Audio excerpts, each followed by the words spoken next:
Hello and welcome to the Chamber Connection. I'm Mary Hodson, President of the Chamber of Commerce here in Hutchinson, Minnesota, and I'm so glad that you have joined me today because we are going to introduce you to the 5 Hutchinson Leadership Institute projects today, and we have several guests to share their projects with you.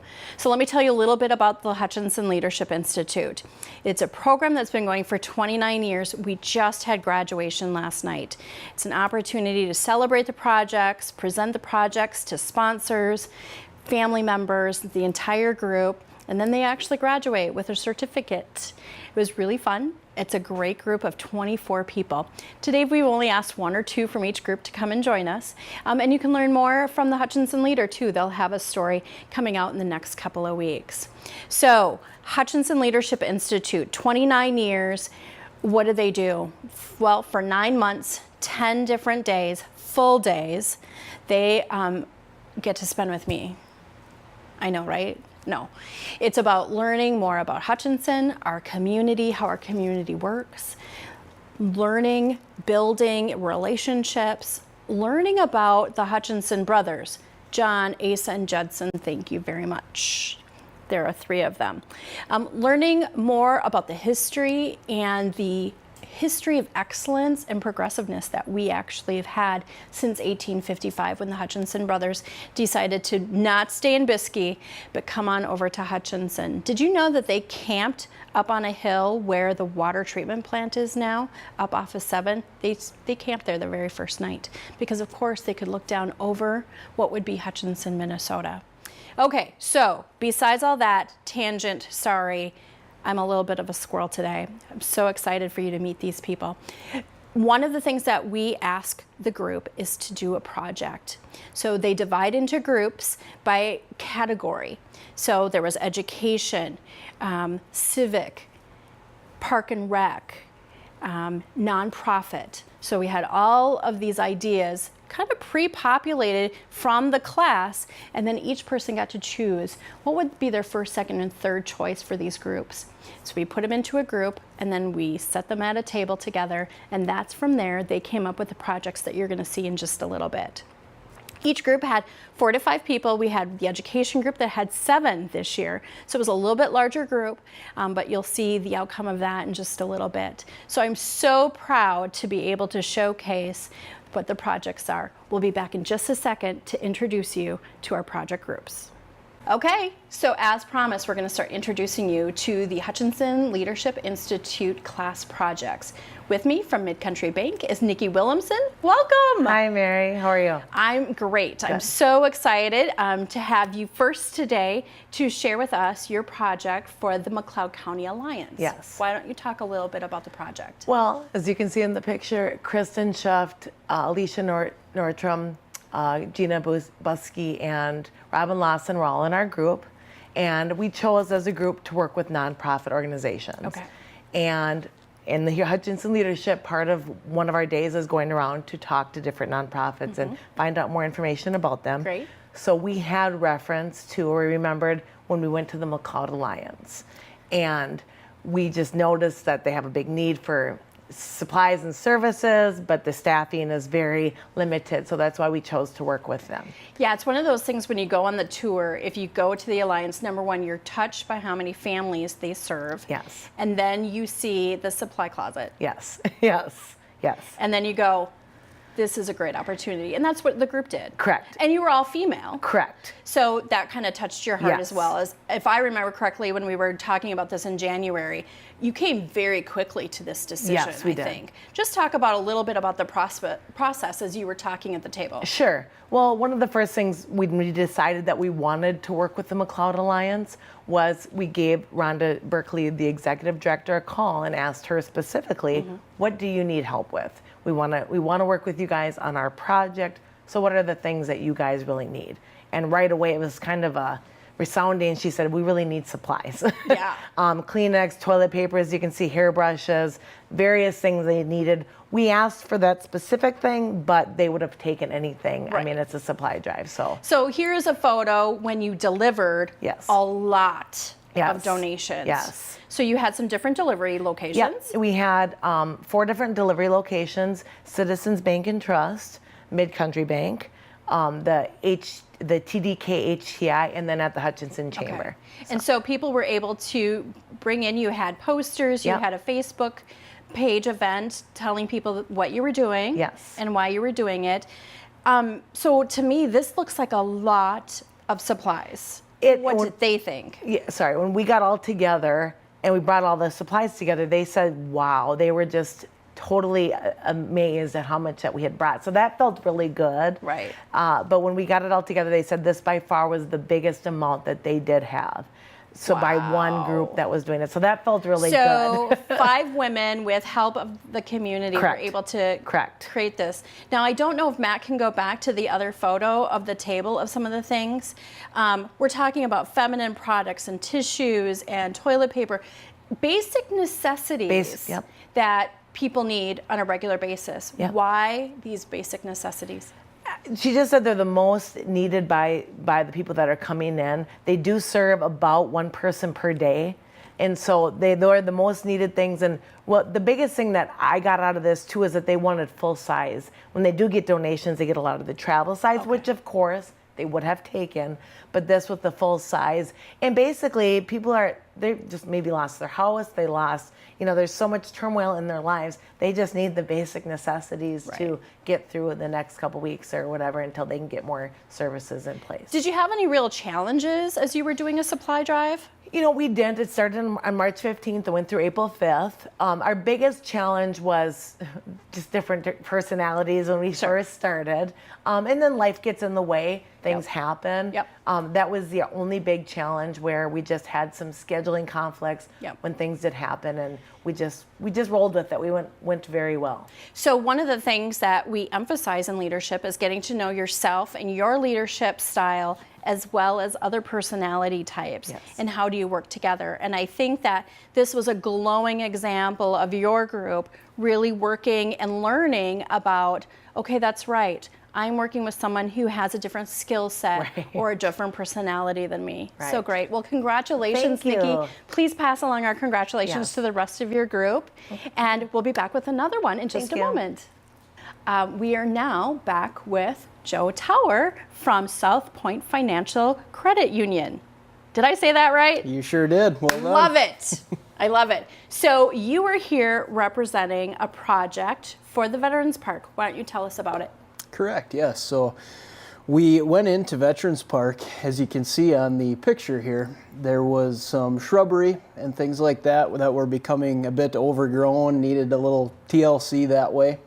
So It looks like really good leaf collector. yes, yes. It looks a lot different as of today here. We went in and removed all of those shrubs. Okay. And have put in a new set of, there's some bushes and flower plants, good, things great. like that. So Good. Yep. How did your group come about this? So you were one of the groups that kind of picked Park and Rec, right?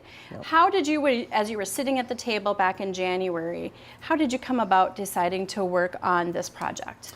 It was really a group effort. We sat down, came up with lots of ideas, put them down on paper, and then partnered with Sarah Whitty over at the Parks and Rec Department and leveraged her knowledge to be able to determine what was needed most, what was a practical idea for this type of a project. So it was group effort, and then Sarah was very helpful as well. I think too, during this process, and as I was listening, we actually had our graduation banquet last night, and as you all were talking about this project and the ideas that you had and what you came to, it's a great opportunity to learn that the sky's the limit, but money, there's a limit, right? I mean, we can come up with great ideas, but this was so needed.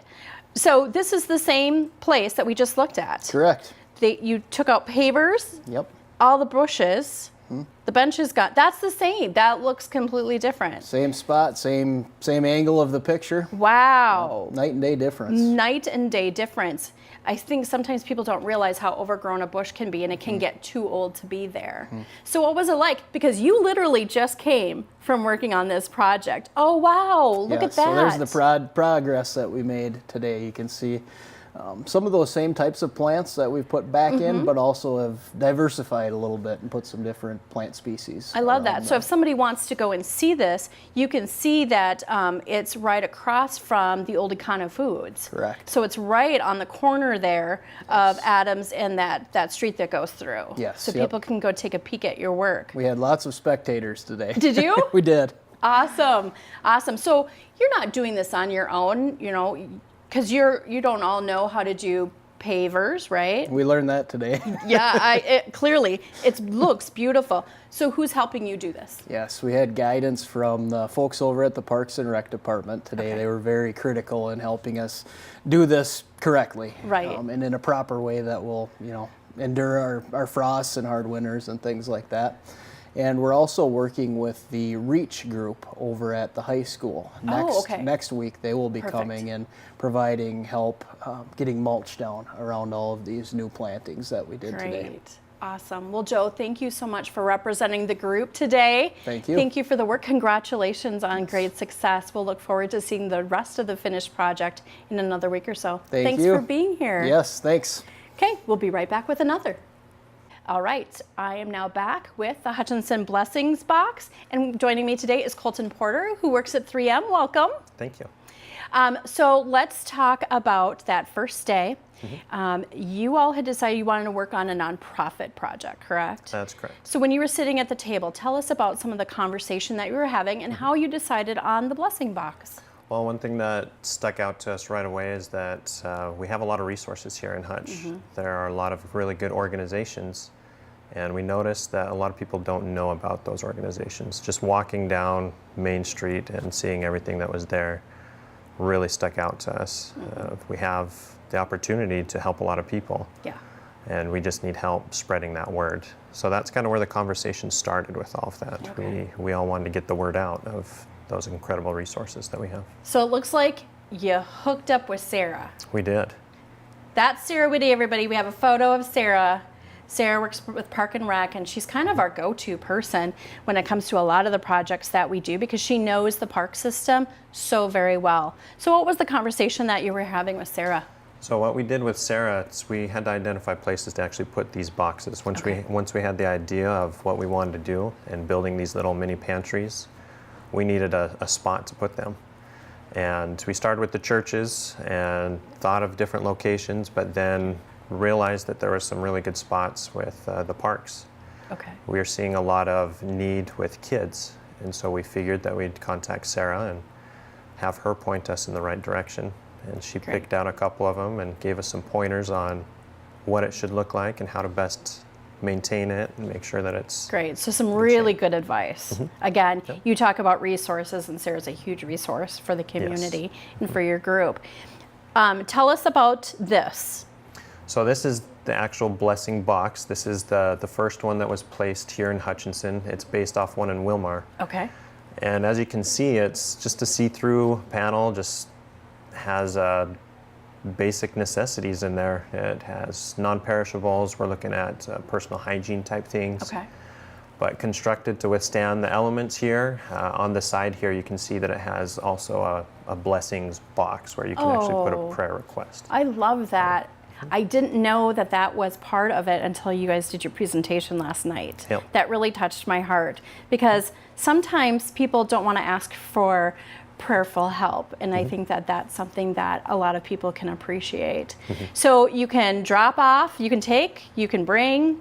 So hopefully when people see these now, they'll have a better understanding of what they're for, which is great. So where do we think we're going to be putting these in town? So what we're trying to do is hit each area. Okay. We have one at Our Savior's Lutheran that we're trying to put in. Okay. One up on Rotary Park by the Church of Jesus Christ of Latter-day Saints. We're looking at Elks Park or the VFW Park right there by the cemetery. Yeah. Christ the King already has one. And those were kind of our main locations. Okay. And trying to figure out which one's the best one to start with. Okay. Because you also have to get the material, Yes. and then somebody to build them as well. That's correct. Okay. Yep. So can we just put a little plug in if somebody is interested in building? Yeah, They if could we've call the got- chamber, right? We've got an expert with making something simple like this. Great. We could use all the help that we can get. Great. This is a great project for the community, and I love the fact that you even thought about where in the community that need might be. So tell us, from now this point, you'll continue working on this project even though you've graduated. Yes. So based on weather and some other factors that we didn't expect coming up, this got pushed out past what we thought it would be. We thought we could hit 4 boxes in this amount of time. Okay. But since this is such an important project to our group, we want to make sure that it's followed through. Awesome. And a lot of us has taken that on to make sure that it's maintained as well at each church or each location. Wonderful. Well, thank you so much to your group. Congratulations. Thank It's you. very special to us to have something like this. I love the fact that you had the resources for a logo. Please extend my congratulations to the whole group. I will. Wonderful. Thanks, Mary. Thank you.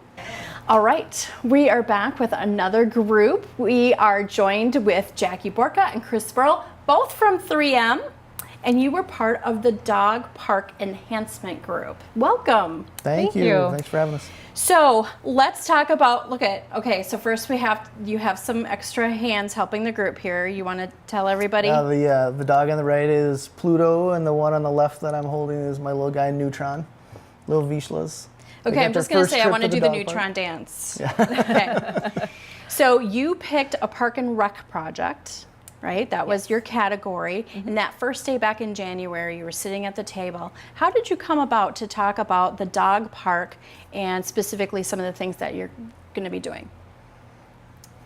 Well, we had quite a few different topics, some different projects to work with, but the one that struck a chord with us was the dog park. Okay. Primarily because we're all dog owners and lovers, and so that kind of is near and dear to our hearts. But the part that really struck a chord with us was the fact that the park was a citizen initiative. An individual saw the need for the park and saw it all the way to the end, to reality where it is now. So that was something that was important to us, and we wanted to continue on with that. Great. So, Chris, I know that you worked with Sarah Whitty did. about deciding what were the amenities or what were some of the things that could be added. Tell us about how you came to decide what you were going to actually do. Yeah, we actually bounced around a lot of ideas in front of Sarah. We had maybe some constraints in terms of the amount of money we could have. So some of the Zero money. zero money. No money. We had some grand ideas that we pared down just slightly, and we came to a few, particularly the watering station, which was a big deal for us. There currently is a watering station that's outside of the park, Okay. but not inside. So if you want to get your dog some water, you actually have to leash him and take him out. And so we came up with some different options for that and sat down with Sarah and begged and pleaded, and she was great. Yeah, Sarah, as you can see, the thread of Sarah in a lot of these projects, Park and Rec, the city of Hutchinson, really helps us get these projects to fruition. So I'm going to be working on in the future because, like other people, you have been dealt the lovely lack of springtime, right? So what's next for your group? Sometime in June, we will be meeting up again with Parks and Rec, and we'll be actually installing the water. We'll be installing the mailbox, and I don't know if we should touch upon that. Sure, but absolutely. So one of the pieces that we thought was kind of important, and other dog parks have done this as well, is put out a mailbox where users could drop off used shopping bags or take a shopping bag for dog waste disposal. So we'll be installing that. I love that. Yeah, it'll be kind of a neat feature. Yeah, and part of it is currently the city actually has something out there for that. But Yes. in the self-sustainability aspect of this, it's really nice to have the users of the park kind of give back their own, Yeah. in their and own way too. all of us have some extra bags. Yeah, And it's Absolutely. not like it takes anything to take some extra bags with. right. Grab a bag, take a bag. I love that. Yeah. Actually, that's really great. Yeah. Good. And you've said that other places do that. They do. it's They a do. common practice. So So one of the things that I think that we're able to highlight here again is what are the opportunities and what within the confines of the rules of the project can you work on, right? Right. We've talked about the personalities and the leadership traits, and here you've been able to create something really special within a confine, but really providing an opportunity for the community and amenity for our fur babies. yes, Right. absolutely. And it's not over. Okay. We actually do have a donation box that is also installed so people using the park can help for the Oh. next phase of hopefully another upgrade somewhere down the line. Right? Maybe you have an extra 20, but maybe you have some extra change in your Right. pocket that day. Throw it in there. I love that Right. idea because sustainability is one of the things when we talk about gifts to the city that there's always maintenance involved. And if somebody has some extra change, that extra change adds up pretty quickly. It does. Well, great. Thank you so much, Jackie Thank you. and Chris, Thanks. for being here. I'm just going to give you a little bit of a nod because your class did elect you to be the class representation last night at graduation. You did a fabulous job. Thank you both so much for all you've done. Thank you. Thank Yeah. you. Thanks. Thank you. Okay, so last but not least, our fifth project of 2018 from our Leadership Institute. With me today is Kaylin Nemec. She is from Sun Bank, and Erica Kellen, who is from Edina Realty. Welcome, ladies. Thank you. So I'm excited because your group of people had chosen education, and they picked Tiger Path as an initiative that you were going to work on. So tell me, ladies, about the project. Well, I think just to start out, it was one of the moments where we were at our Leadership Institute and we were listening to Miles Seplet talk about Tiger Path. And I think we all unanimously said that was our inspiration point. We wanted to make a difference in the community, and we thought that was the best way to make an impact, especially with the high school and the community and the businesses and the college. And so we just really felt that that was a great opportunity to make something. Awesome. So Kayla, was it easy at the table to come up with Tiger Path, or did you talk about it a little bit? I think we talked about it a little bit. We know we wanted to do something with the schools, obviously, with education. But I think, honestly, going back to that class, that Tiger Path just really stuck in our head. And once we got the ball rolling with it, it was really easy. So you did connect with Miles, and I believe that you might have gotten a phone number really quickly for him, and you were able to connect with him. So how did you determine what the project for Tiger Path would be? We kind of just asked him what he needed from us. We said, you know, we're willing to help out. We can, you know, whatever you need. So what did that entail? Well, basically, they are looking at adding a coordinator. And so they really wanted to get that coordinator on a jump start. And so we were excited to be able to help and assist with that. And that was purely by surveying businesses and finding out, are you willing to help out? What level are you willing to help out with? And so, yeah, it was awesome. And so we got to touch base and really talk about the program with the different businesses. And it was really energizing to see some of the businesses that were so enthusiastic, Right. that are like, yes, absolutely, I want to help. And so, yeah, it was just a really cool opportunity to help Miles and this new coordinator. So you created a survey. Yeah. So did you all work together on that? How do you decide who's going to do what in the group? We have to give credit to Annie for the survey. She put it together and she did an awesome job on it. Absolutely, absolutely. Yeah. And then it was time to start reaching out. Absolutely. So I think we even have a picture of somebody who was working on reaching out. yes, yes. Oh, Missy. There's Missy, and she's got her Tiger Path initiative right behind her too. I love it. That's great. Working on connecting with people. Last night in the presentation, you talked about the fact that you were working with people that you knew or you had some relationships with.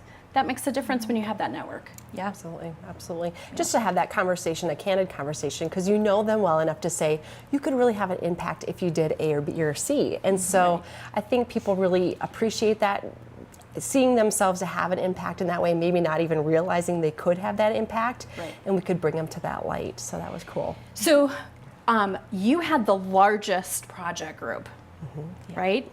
Did you have 7 or 8 people? 7 people. Yeah. And so otherwise everybody had 4 or 5 people. So what was that like working with a larger group? Oh, it was great because we could really broaden our horizons as far as businesses. So we were able to distribute and contact more businesses. We got a really nice response back. So I think we've started a great database for this new coordinator. And so we were able to divvy up the responsibilities, and it was just, they're good people to work with. I mean, we had an amazing group. Yeah, your group had a lot of synergy right from the beginning, where other groups had to try to manage, okay, I don't maybe know this person as well, or if I have a different personality type. You guys didn't really seem to have that. Which is, we meshed really well. and I think It was that's good. one of the lessons through leadership is that sometimes you do and sometimes you don't, right? And in any work group, project group, community, committee, you have to manage through all of those pieces and parts. So is your group project done, or do you have more steps, Kayla? We have to give the survey to Miles yet, but Okay. as far as it goes, it's kind of ongoing for us because now we'll always be Tiger Path ambassadors. But yeah. Wonderful, wonderful. Ladies, thank you so much for representing your group today. Congratulations on a job well done. Please pass along my congratulations to everybody else. Thank you, Mary. Thank you. Wonderful. Thank you. Oh my gosh, I am so excited. How proud are we of our groups? They come from different businesses. They come from small, large, medium businesses. Some of them are in management, some are not, some are owners.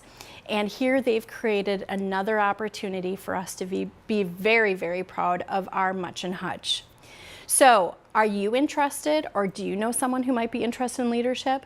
To see more about Hutchinson, to learn leadership skills, to learn more about yourself, or somebody else wants to learn more about themselves so they can lead others. And what does that mean? We talk about communication, ethics, management, lots of different topics that leaders today need to hear about, even diversity. We go to the Capitol, we see Hutchinson from different lenses. If you know someone or you are someone, you can join the 30th anniversary of the Leadership Institute. We will have the applications ready June 1st at the Chamber or on the Chamber website at explorehutchinson.com. You can go there and download the application. Or have you already been through leadership? If you have, I'm so excited to tell you that there's Leadership 2.0. Another opportunity to go through leadership, build the relationships that you loved from before. So if you've been through leadership already, Leadership 2.0, a great opportunity to delve really deep inside you to have a better understanding of yourself so you can lead others. We're super excited to be able to bring it to you, but we think it also adds a lot of value. So for businesses that want to work on retention, that's really important to a lot of employees to have ongoing professional and personal development. So this is a great retention program. I hear some people who say, but I lose people as soon as they're good and they go through this. Well, wouldn't you rather lose a good person than keep somebody who is mediocre? Of course. So if you want more information about Leadership 2.0, it is now available as well, and you'll see it June 1st on our website as well. If you have any questions about the Leadership Institute, about the program that we've been doing for 30 years, or anything else that we have going on at the Chamber, please give us a call at 587-5252 or go to our website at explorehutchinson.com. I am very proud to say, Much and Hutch. I hope you have a great week, and I will see you next